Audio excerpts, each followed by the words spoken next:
Dragi gledatelji, dobar vam večer i dobrodošli u još jedno Otvoreno.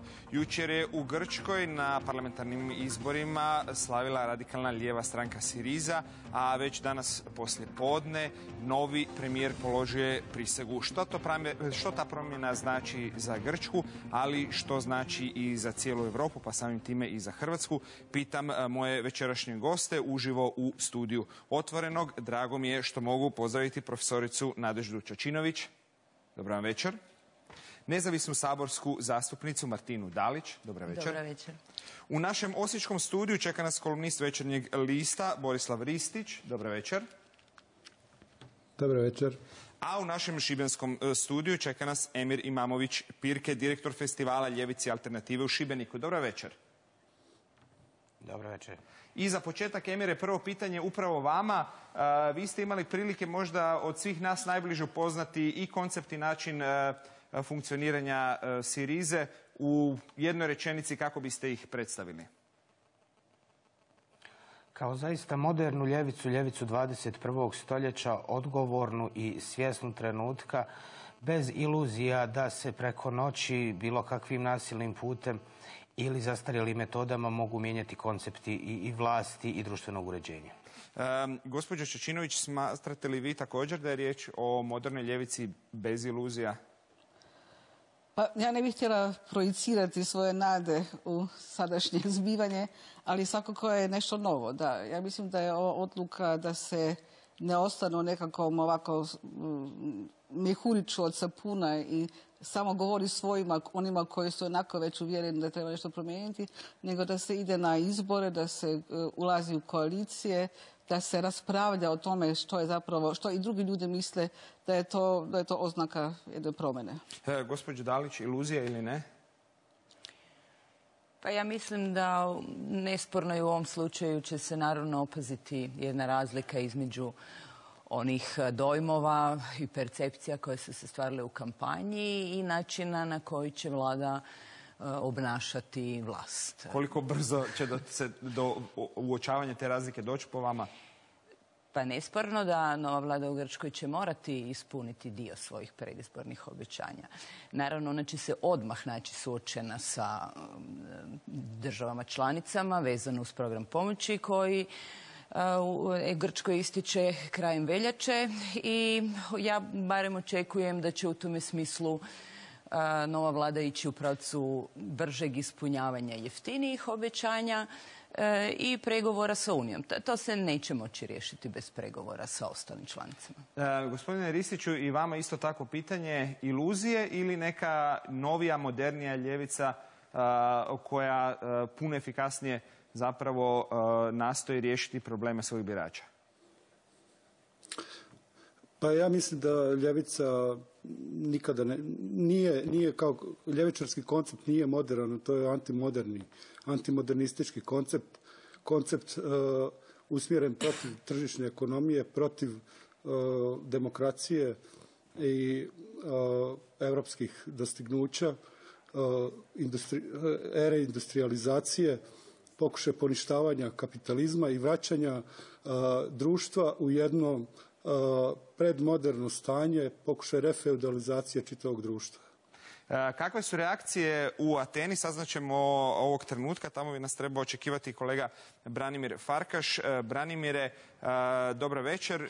I odmah na početku pitanje kakve su bile reakcije sinoć, kakve su reakcije danas na novu vladajuću stranku i novog premijera? Dobar večer tebi i gostima u studiju, gledateljicama i gledateljima. Jučer je naravno bilo veliko veselje, a danas je dan kad se počinje suočavati sa stvarnošću. Što se tiče vremena, nema puno. Dakle, sutra bi već se trebali znati ministri u Ciprasovoj vladi, a preko sutra ističe dakle taj europski program pomoći. Dakle, Cipras nema puno vremena da predstavi svoje ljude. Ono što će biti zanimljivo u vezi s njima da su to ljudi koji su još 2008. bili ovdje na barikadama. Ljudi koji se 10 godina već bore protiv političkog establishmenta. Tako da mi sad i znamo sva njihova imena, ona gledateljima u Hrvatskoj vjerojatno ne bi ništa značili, jer su to dakle ljudi koji ne dolaze iz politike, nisu etablirana politička imena. Janis Varoufakis, koji se obratio nama novinarima ovdje danas u stožeru Sirize, rekao je na primjer da je europski program pomoći zapravo doveo Grčku u stanje dužničke kolonije. Dakle, biti će zanimljivo vidjeti kako će takvi ljudi biti dočekani među odjelama i kravatima za zajedničkim stolom u Briselu. Pretpostavljam kad tako nešto tamo kaže da će ga svi većina oko stola pokušati smijati i reći vjerojatno vaši su stavovi zanimljivi, ali znate, vi ste nešto dužni, morate to naplatiti. Naravno da će oni tamo u Briselu tražiti saveznike. Kao što sam rekao, nema puno vremena. Sutra ćemo znati novu vladu, već preksutra će Grčkoj biti potreban novac. Koliko je upravo najveća slabost to što Tsipras ni njegovi najbliži suradnici nemaju iskustva na ovakvim funkcijama? Što uopće znamo o Tsiprasu i njegovim sposobnostima upravljanja? Pa da, to je zapravo ono što im je bilo prednost prilikom biranja, a ono što će im biti, da tako kažem, hendikep prilikom daljnjeg političkog djelovanja. Za njih sad počinje jedna nova igra. Znači, jedno je pobijediti na izborima, dobiti povjerenje naroda, a drugo je, naravno, ostvariti svoje obećanja. I mi znamo sa svojim političkim iskustvom u Hrvatskoj isto tako da je lakše biti u oporbi nego što je biti na vlasti. Ali, naravno, demokratski mandat je velika stvar i to je ono na što se Tsipras poziva. On će uvijek moći reći da Grci stoje iza njega i na taj način će pokušati, kao što sam rekao, stvarati savezništva u Europi sa onim strankama kojima je on pokazao put, kojima je on pokazao mogućnost za nekakvu borbu protiv postojećeg establishmenta. Kriza je duga, nije samo u Grčkoj, tu su druge zemlje, pretežno juga Europe, u kojima postoje takvi pokreti koji su sad dobili vjetar u leđa. Znači, jedno će biti ta nekakva borba sa establishmentom u Briselu, a drugo će biti pokušaj da se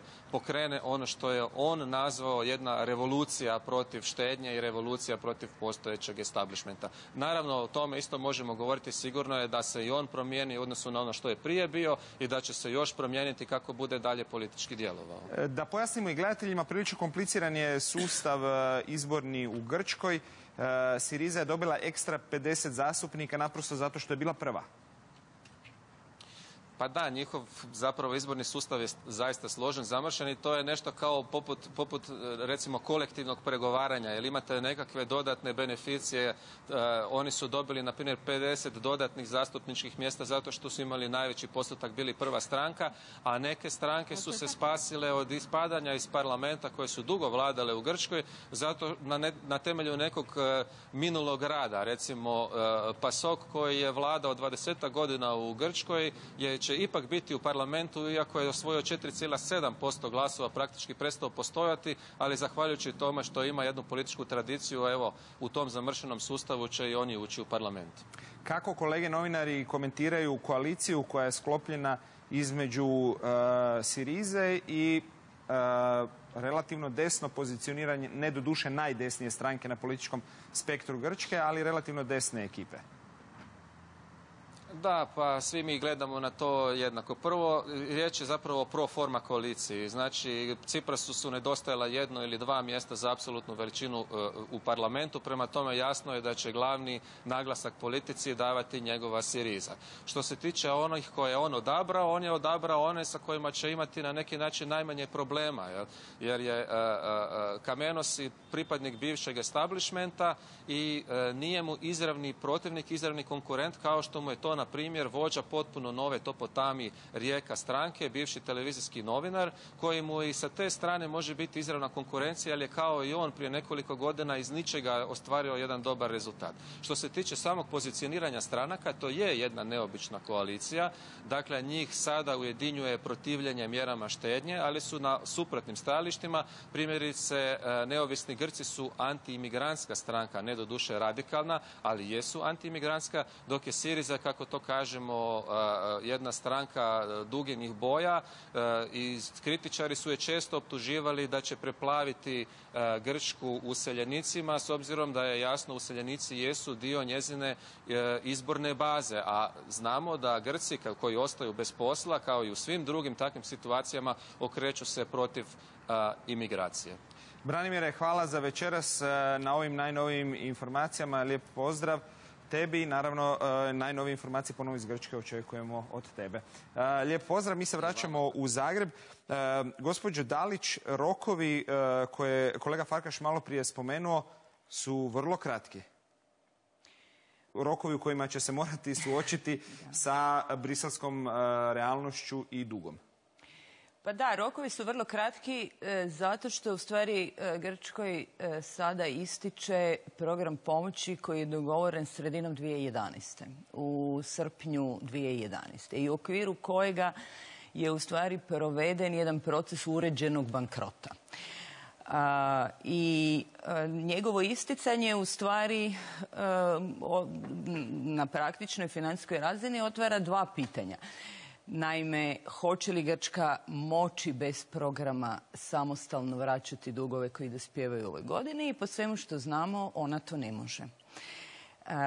Nego joj je potreban u stvari na određeni način i dalje podrška Unije i država članica.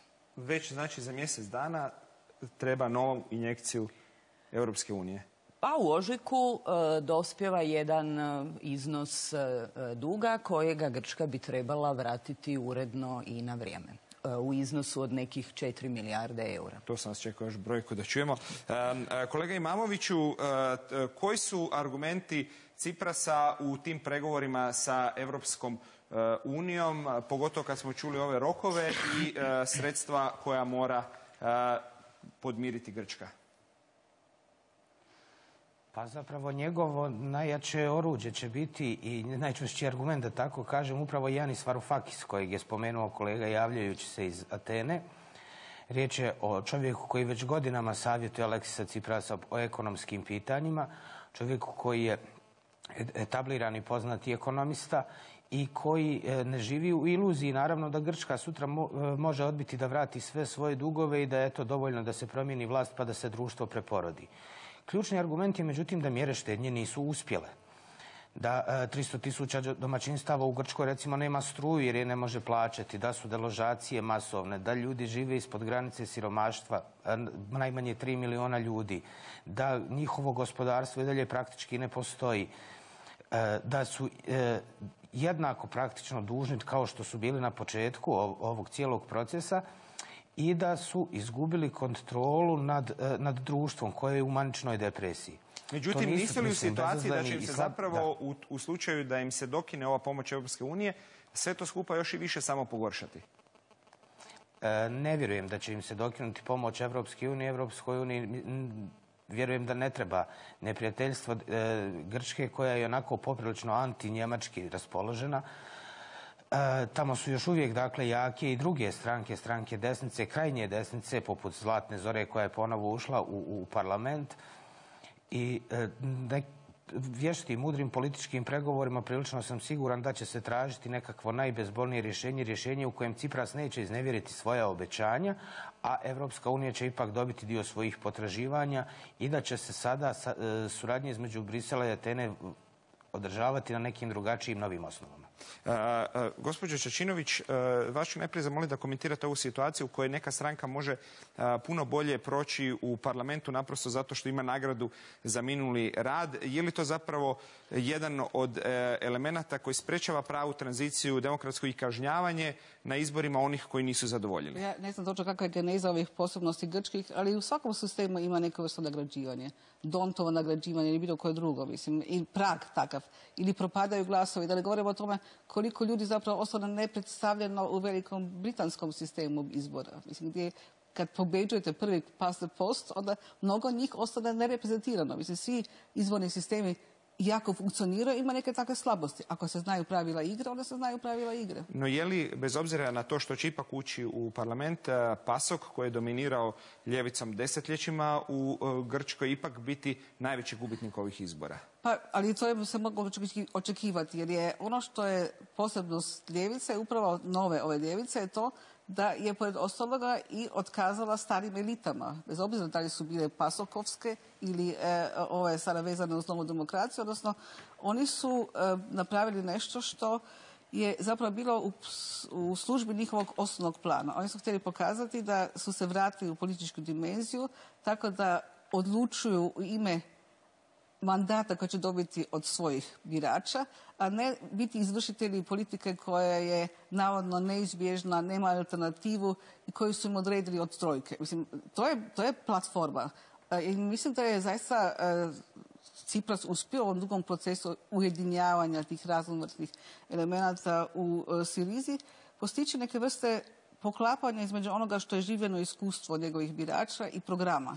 Dakle, nije toliko to bila emocionalizacija, ako toga isto je bilo u programu, ali on je naprosto napravio jednu mogućnost za lijevu politiku, ne samo u Grčkoj, nego svugdje drugdje, da se pokaže da postoji mogućnost demokratskog dolaženja na vlast, tako da se kaže ima alternativa. Sad, ja naravno mogu ulaziti u to šta ja mislim da je alternativa i što nije, ali to je osnovna poruka. Odlazimo sada do Osijeka. Dakle, gospodine Ristiću, vi ste napisali kolumnu u kojoj ste otprilike rekli, da vas parafraziram, da se neće, bez obzira na sva ova obećanja o kojima gospođa Čačinović govori, promijeniti ništa, odnosno da će zapravo Siriza biti prisiljena nastaviti upravo istim smjerom kojim je išla i Nova demokracija koja je do sada vladala. Da, ja mislim da Siriza nema veliki manipulativni prostor i velikog izbora zbog visokih obećanja koje su dali. Znači, oni mogu ili ići u bankrot, u sukob sa Europskom unijom, u odbacivanje vraćanja dugova, ili što podrazumijeva opet jednu vrlo tešku situaciju za njih. Prije svega, oni nemaju neku jaku stranačku infrastrukturu, a upravljanje državom je vrlo ozbiljan posao i to je stvar s kojom će se oni tek suočiti. S druge strane, dakle, ukoliko budu išli na pregovore i pomirljivost, na neki pomirljiviji pristup prema Europskoj uniji, a sva je prilika da će upravo tako biti, ne toliko zbog njih, koliko zbog znakova koji dolaze iz Europske unije. Prije svega tu mislim na poruku, odnosno čestitku predsjednika Francuske Holanda, a znamo da Europska unija je u stvari savez Francuske i Njemačke i tu stvari ne funkcioniraju najbolje, bar u zadnja 2-3 mandata francuskih predsjednika, i tu je u stvari slabost Europske unije i plašim se da će Europska unija igrati popustljivu političkim popustljivim pristupom će tretirati Grčku, što će u stvari značiti aminovanje jedne neodgovorne politike. Gospođo Dalić, što je Europska unija u zadnjih nekoliko godina učinila za Grčku i kako je moguće zapravo da u Grčkoj vlada percepcija, ako je Europska unija uložila toliki novac u sanaciju, ne da im se nije pomoglo, nego im se odmoglo? Pa puno se novca uložilo u stvari kroz te programe pomoći Grčkoj. Radi se u stvari o iznosu negdje od oko 240 milijardi eura kroz 2 programa pomoći, što je nekih 120% grčkog bruto domaćeg proizvoda. 120-130. Znači, više od godinu dana grčkog stvaranja je... otpisi duga od strane privatnog sektora. Jer u biti ovog problema i zahtjeva novoizabranog grčkog premijera za otpisom dugova nalazi se činjenica da je do sada su privatni kreditori koji su držali grčke obveznice otpisali 50% vrijednosti. I tražiti novi otpis efektivno znači tražiti od država članica Europske unije da one otpišu ono što su one kao države posudile Grčkoj. A to onda znači u stvari, najjednostavnijim rječnikom rečeno, prenošenje grčkih financijskih problema na teret europskih poreznih obveznika. I za razliku od kolege iz Osijeka,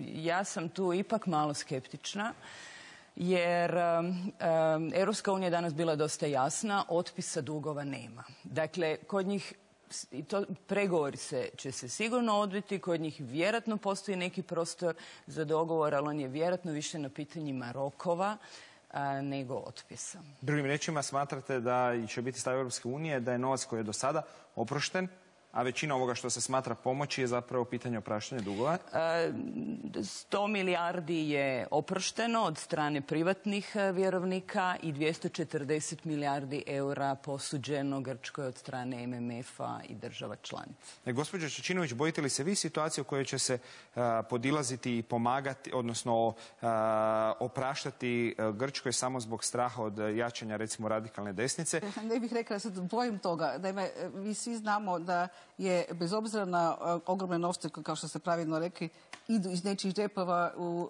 drugom dijelu Europe, da je ta pomoć, to stabiliziranje Grčke, sprečavanje da se ona uruši, da postane financijski nestabilna, da je ono bilo vezano uz uvjete štednje. To je platforma Sirize. Uz uvjete štednje koje su uništili Grčko još malo više. Mislim, dakle, imamo neobično, dakle, podatke su potpuno jasne. Dug nije manji, nezaposlenost je rasla, mladi su nezaposleni 60% skoro od toga, ne? I to iskustvo, dakle, sad mi kažemo, Siriza ne smije biti neodgovorna. A da li je bilo odgovorno od te trojke da obeća boljitak koji nakon 5 godina nije uopće tu, ima mali rast, znamo podatke. Dakle, cijena za tu vrstu popravka ili za tu vrstu pomoći je bila nametanje stanovitih mjera. I sad, naravno, to će gospođa Dajić naravno bolje znati, da li su mjere štednje najbolji način da se izađe iz recesije, to inače ekonomisti raspravljaju na veliko, pa i unutar Europe. Da li se mogu drugčije? Da čujemo odmah reakciju zapravo. Pa radi se u stvari o tom pitanju koje ste prethodno postavili. Grci ili dominantno javno mnjenje u Grčkoj, kao što smo čuli iz Atene, je da je Europska unija dovela Grke u dužničko ropstvo. Europska unija, međutim, to, ja mislim, vidi na jedan drugačiji način, da su Grčku u dužničko ropstvo dovele različite vlade koje su vodile neodgovorne politike. Tako da to je u biti taj središnji element. Da, naravno da se zove pomoći su se u stvari tražile i određene mjere koje bi tu ekonomiju učinile da može nakon Jesu li one mjere ubile ekonomiju zapravo? Takovog sunovrata funkcionirati. Ono što ja znam, na jednoj socijalnoj razini stanje u Grčkoj sigurno nije jednostavno. Dakle, uz 25% nezaposlenih to ne može biti jednostavno. I ono što bih ja rekla, kada se govori o mjerama štednje, onda možda treba u stvari pogledati u Grčku što to štednja stvarno i znači. Jer, recimo, mislim da se makar u našem domaćem političkom prostoru mjerama štednje smatraju neke stvari koje, nažalost, Grcima nikako nisu više dostupne i koje su za njih, kada bi bile moguće, recimo, veliki luksuz. Neko je spomenuo, tamo se ljudima isključuje struja ako se ne plaćaju računi. Dakle, oni nisu u mogućnosti ili bilo ekonomskoj, bilo kojoj drugoj otpisa dugova. Recimo kao što je ugovor koji je naša vlada sklopila prošli tjedan. Gospodine Imamović, iz osobnih kontakata i sa Ciprasom i sa Varoufakisom, njegovim najvjerojatnijim ministrom financija, vaš dojam percepcije stanja u Grčkoj od strane Grka naspram percepcije u Europskoj uniji koja smatra da je upumpala 100 milijardi eura pomoći? Pa, percepcija iz Europske unije je vrlo jednostavna. Trošili ste, kako se to kaže, preko granica svojih mogućnosti i to ste radili godinama. Mi smo vas svesrdno kreditirali ili tolerirali kada ste se rasipali. Sada kad ste prevršili mjeru, sad naprosto ostaćete bez svega toga dok to ne vratite. Sa druge strane, u Grci se naprosto pitaju jednostavna pitanja. Ako je, dakle, grčka ekonomija godinama bila zapravo nestabilna, ako to društvo čak nije ni politički bilo do kraja stabilno, jer su razne koalicije i vlasti se tamo mijenjale i uglavnom pokazivali istu neodgovornost, tko je za Boga u tolikoj mjeri upumpao novac u takvo trusno područje? Sa druge strane, Grci naprosto ne osjećaju efekat nikakvih mjera koje Evropska unija tamo poduzima. Tamo se dogodilo da je javna radiotelevizija, državna radiotelevizija koja jeste bila mastodont i da, naravno, sigurno kao valjda i svaki sličan sistem imala ogroman broj zaposlenih, preko noći zatvorena. Tamo se dešavalo da u bolnicama nema medicinskih sestara u drugoj ili trećoj smjeni. Jer su to te mjere štednje. Dakle, tamo se, kako gospođa Dalić kaže, ne isključuje se ljudima struje jer ne plaćaju račune. Ti ljudi nemaju mogućnost da plate ništa. Dakle, ne račun za struju. Pad standarda života grčkog građanina je takav da je još uvijek su izuzetno tolerantni ako gledamo naravno iz njihove perspektive. Ona ne može biti ista kao perspektiva Evropske unije, ne može se na stvar gledati jednako. Ali nivo propasti koje je doživjelo grčko društvo različitim ovim mjerama je to društvo praktički uništilo, urušilo. Jedno pitanje još odmah za vas. Kako vi komentirate spekulacije, odnosno analize koje su se danas pojavile, koje kažu da je ovo sve zapravo na neki način bila predstava za frustrirane birače, a da Cipras zapravo, da citiram, jede iz ruke Angeli Merkel? Od Ciprasu se u zadnjih 5-6 godina govorilo na 100 različitih načina. Sjetit ćete se da je prije samo, ja mislim, 2 godine jednaka opasnost za Europu su predstavljali oni Zlatna Zora, koja je neonacistička stranka koja praktički ima odrede smrti. On je predstavljan ljevičarskim ekstremistom, radikalom. Ok, dobro, Siriza ima u imenu tu odrednicu da je radikalna ljevica i tako dalje.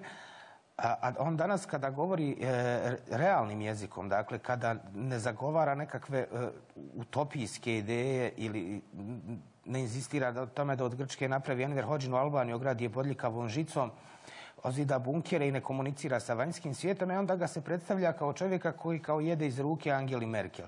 Ne, on želi surađivati, ali želi surađivati kao, dakle, predstavnik grčkog naroda, ne kao istureni operativac trojke u Ateni. Odlazimo sada u Osijek. Gospodine Ristiću, kako vi doživljavate tu usporedbu da će zapravo gospođa Merkel, pretpostavljam kao personifikacija najmoćnije zemlje u Europskoj uniji, zapravo dresirati i dalje grčku vlast? Da, ja se nadam da će to tako biti, mada, kažem, izrazio sam određenu skepsu po tom pitanju zbog ponašanja Francuske. Jednostavno, Grčka, ukoliko Evropska unija nastupi odlučno i ukoliko Angela Merkel nastupi odlučno prema Grčkoj, Grčka će jednostavno morati shvatiti da oni nemaju čime prijetiti, da se ostatak svijeta zadnji put plašio Grka prije 2350 godina i da jednostavno nemaju argumenta. Nisu oni ti koji mogu diktirati uvjete drugima, oni su ti koji su u problemu, oni su upropastili vlastitu ekonomiju. Pristajete li vi na razliku kad kažete oni između Grka glasača i grčke političke elite, i kad čujete od kolege Imamovića kakva je realna socijalna situacija u Grčkoj, mislite li da ima uopće prostora onda za daljnju ovako rigoroznu štednju? Pa vidite, ja mislim da je tu odgovornost podijeljena. U biti, problem sa ljevičarima je što su oni uvijek do pola u pravu. Prije svega tu mislim na program pomoći Grčkoj, jer programi pomoći nikada nikome nisu pomogli, inozemne pomoći. Evo, pogledajte koje zemlje su uživale stranu pomoć, a koje nikada nisu dobile ni dolara strane pomoći. Recimo Japan, Južna Koreja, Singapur nikada nisu dobile ni dolara strane pomoći, a zemlje poput Zimbabvea, poput bivše Jugoslavije, poput Etiopije, poput Grčke, živjele su na strane pomoći. Da čujemo sada komentar u Zagrebu. Gospođa Ščinović, 2 stvari vezane uz ljevicu. Prvo, jesu li ljevičari uvijek samo do pola u pravu i je li ljevica zapravo kao ideja nazadna? Pogledajte, ja ne znam kako daleko da idem u tome. Ljevica počiva na nekim uvidima u nepravdu. I sad u ovom konkretnom primjeru ona se bori protiv privida prirodne zakonitosti za stvari koje su ljudski proizvedene.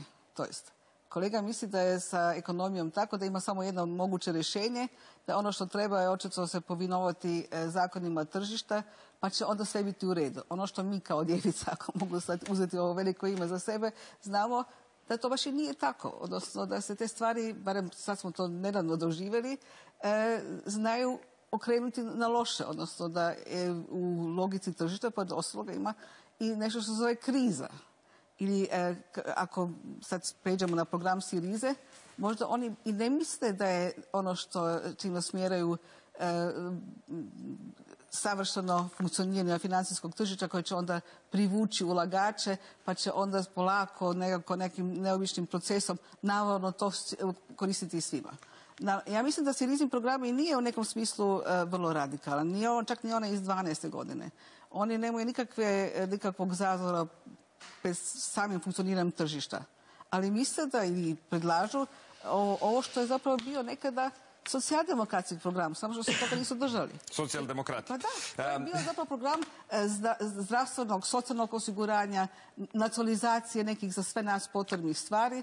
Mislim, nije to ni malo radikalni program, ali je radikalan u našim uvjetima zato što, evo da ponovim opet to, uvodi ideju alternative. Da ne mora biti tako kao što se smatra da je ovaj neoliberalni program, to je glavna grupa vrsta formulacija koja je prevladao kada se od 89. dalje, da je on bio samo jedna od varijanti poticana proizvodne tržište.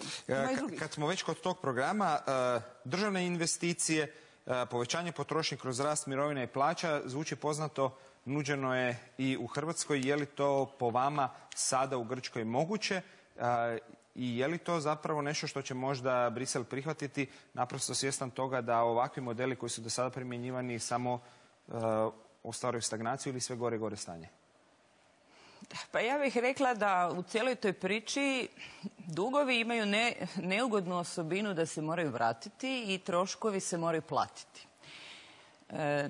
I sad mi to možemo stavljati u ideološki kontekst kakav god hoćemo. A bojim se, tako to vidi jedan ekonomist, ali bojim se da je to tako. Ja mislim da, naravno, danas u Grčkoj postoje velika očekivanja da ono što je obećavano u razdoblju prije izbora se može realizirati odmah. A to su veće plaće, veće mirovine, koliko sam razumjela, to su bila neka od eksplicitnih obećanja. Da bi to bilo moguće, to bi od nekuda trebalo financirati. Dakle, ili treba financirati iz realne proizvodnje i povećanja obujma proizvodnje ili zaduženjem najjednostavnije. Kratkoročno, vjerojatno zaduženjem? Kratkoročno, vjerojatno zaduženjem, što nas vraća na ovo prvo. Dakle, to zaduženje mislim da će teško biti moguće, koje bi bilo upotrijebljeno za financiranje tekuće potrošnje. Ali rekli ste i sami da zapravo daljnje štednje, prostora za daljnju dodatnu štednju vjerojatno više nema u Grčkoj. Iz ove udaljenosti je to naravno teško procijeniti. Nesporno ono što vidimo je da je socijalna situacija teška. Međutim, uvijek je moguće razmišljati o načinu na koji se neki društveni troškovi raspoređuju unutar pojedinih društvenih skupina. Grčka zatim ima velikih problema koje su nešto smanjene pod ovim takozvanim programom štednje, a koji se tiču ubiranja poreza. Tamo su se isplaćivale penzije mrtvim ljudima. Dakle, te neefikasnosti administrativnog aparata u Grčkoj su čak i za naše prilike teško zamislive. I zato je neko i rekao, jedan od velikih izazova nove vlade, s obzirom da nema ljude vične javnome menadžmentu, javnom upravljanju, će u stvari biti preuzeti taj sustav i početi njime upravljati i učiniti ga efikasnijim. Gospodine Imamoviću, je li on zapravo još jedna od odgovornosti smijenjenih elita i to što je štedjela na najslabijima, a nije štedjela tamo gdje se doista štedjeti može? Pa naravno, mislim, imali ste u zadnje vrijeme Zadnja vlast bila je krajnje dijel neprincipijelna navodno, dakle to su konzervativci, socijaldemokrate su bile u koaliciji, oni su zajedno provodili ove mjere štednje. Ni na koji način, dakle, nije smanjena, evo ni ovo, ni ta neefikasnost grčkog državnog aparata, a mjere štednje primjenjivane su upravo na one slojeve koji će ih najviše osjetiti. Još uvijek, dakle, u Grčkoj postoji problem naplate poreza od ljudi koji imaju enormno visoke prihode ili od tvrtki koje dobro zarađuju. Oni nisu bili u stanju, recimo, riješiti, evo jedan banalan primjer, naplatu poreza na posjedovanje bazena. Nakon nekih 2 godine vrćenja u krug podigli su helikoptere i otkrili da samo u Ateni imaju na 1000 bazena koji su neprijavljeni i na koje nije plaćen porez. Znači, po vama, oprostite, po vama Cipras može i štedjeti i popraviti istovremeno situaciju najugroženijih? Pa Cipras upravo to i nudi. Dakle, oni Varoufakis to nude kao recept. Oni ne kažu da oni više svoje dugove ne misle vraćati. Oni su svjesni da postoji grčki dug i da se dug mora vratiti. Ti ljudi nisu naprosto nikakvi zanesenjaci niti manijaci. Oni samo traže nove metode vraćanja duga i nude postepena rješenja. Dakle, od ovih u 100 dana kada žele popraviti status socijalno najugroženijih ljudi do te dugoročne mjere koja podrazumijeva povećanje plaća, povećanje potrošnje i tako dalje. Pri kraju smo emisije. Još jedno pitanje za vas. Zanima me kako procjenjujete posljedice ove pobjede u Grčkoj na ostatak Europe, na prije svega Španjolsku, gdje je jednako jaka radikalno lijeva stranka Podemos, a onda i na Hrvatsku? Pa u Hrvatskoj za sada ne postoji ništa slično, dakle, Sirizi u Grčkoj, i neozbiljno bi bilo govoriti o tome da je Živi zid nekakva opcija koja sliči na ono što je Cipras napravio u posljednjih 10 godina. Živi zid je jedna ideološki neprofilirana skupina ljudi koja je uzletila na očaju birača i građana Hrvatske. Imamo Sloveniju u kojoj je već Združena ljevica osvojila 6 mjesta u parlamentu, a uživala je potporu Ciprasa koji je bio njihov gost iz Sirize. U Španjolskoj je pobjeda Podemosa praktički izvjesna, a zajedno su bili i u Ateni. Jasne. Dakle, Pablo Iglesias i Alexis Tsipras. Die Linke u Njemačkoj također sve bilježi nevjerovatno dobre rezultate, obzirom da se radi ipak o Njemačkoj i o stranci koja vuče taj teret koji je prikačen bivše istočne Njemačke i svega što se tamo događalo. Da čujemo odmah reakciju, znači primjeri slične postoje svugdje u Europi. Gospodine Ristiću, vaša procjena posljedica ovih izbornih rezultata u ostatku Europe? Ja mislim da mi prisustvujemo, da tako kažem, trijumfu političkog amaterizma, koji je izraz krize parlamentarne demokracije, a koja kriza je opet izazvana konceptom Europske unije kao takvim, kao jednim nadnacionalnim aranžmanom u kome su derogirane institucije nacionalnih država. 70% zakonodavstva se kroji u Brislu i jasno da institucije nacionalnih država sve više gube na autoritetu. Tako da bih ja u tom kontekstu promatrao ovaj trijumf Sirize kao jedan fenomen koji je bivši češki predsjednik Václav Klaus nazvao europskom postdemokracijom. Pa eto, Grčka koja je na neki način koljevka demokracije i civilizacije sada ima priliku pokazati da demokracija itekako može biti neprijatelj civilizacije.